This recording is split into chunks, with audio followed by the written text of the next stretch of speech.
Picture a completely unremarkable matte black bicycle abandoned outside a busy train station. The paint is heavily scratched, the gears are jammed, and deep orange rust eats away at the frame. Local police took one look at it and officially categorized the bike as worthless scrap. They scheduled it for municipal destruction at the local junkyard. Then, the criminal underworld erupted.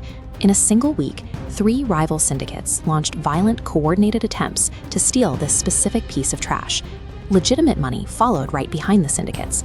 A private businessman placed a bid of 50 lakh rupees for the rusted frame, and a historical museum quietly submitted a massive, undisclosed offer of their own.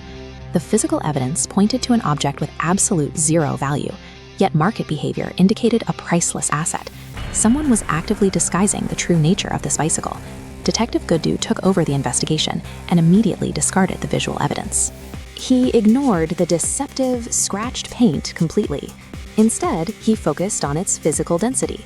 Standard bicycle frames are manufactured using thin, lightweight tubular steel so that riders can pedal them easily. This animated scale compares a standard steel frame to our rusted back bicycle. The second frame plummets downward because Guddu discovered a glaring physical anomaly. The abandoned bike possessed a massive, highly disproportionate weight. He targeted a deep gouge on the frame for closer inspection. The exposed material inside the scratch defied standard chemical reactions. It showed zero signs of natural oxidation or steel rusting patterns. The extreme physical mass combined with these unusual wear patterns proved the exterior paint was a tactical shell. It was engineered to hide a high-density core.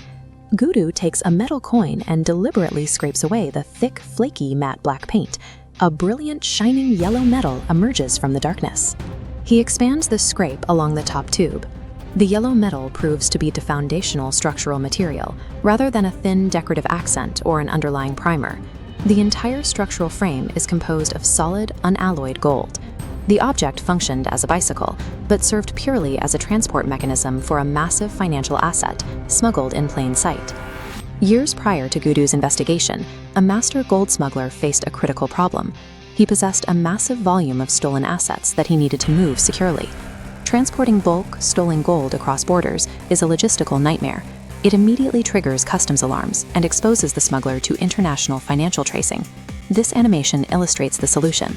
Stolen gold bars melt into a liquid pool, destroying their serial numbers. The metal is cast into a structural mold. Once solidified, thick paint envelops the tubes, turning a fortune into a matte black silhouette. The smuggler then applied a layer of psychological camouflage. He deliberately distressed the frame and added chemical rust to perfectly mimic a low-status, everyday commuter bike.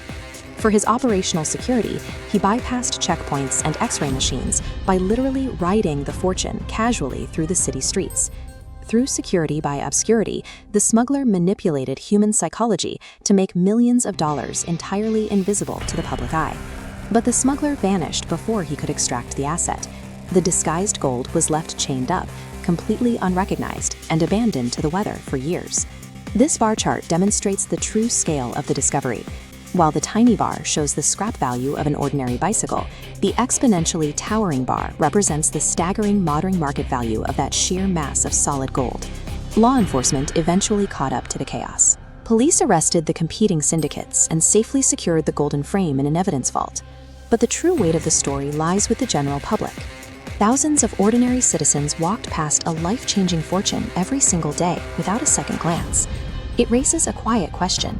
If you saw a rusty, battered object on your daily commute, would you look closer or walk right past the biggest treasure of your life?